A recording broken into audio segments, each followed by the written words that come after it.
I would like to help you save on your next rental car, and I've rented one last month and I have another one coming up soon, and I figured out some great tips.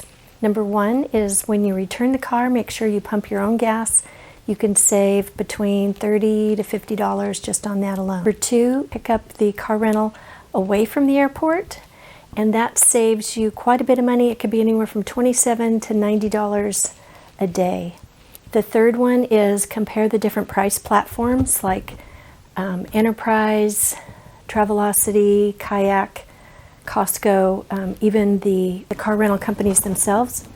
Do some comparison on the locations where you pick up the car.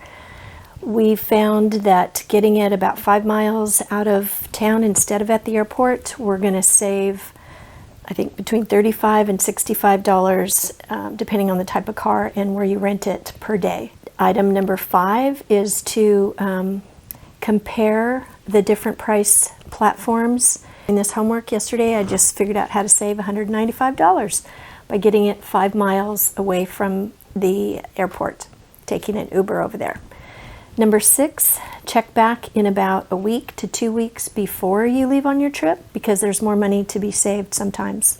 I just did that on my Oregon trip, and I saved $270 by double checking to see if they had cars available, which Costco didn't when I first booked it. So there you have it. Multiple tips, ways to save money.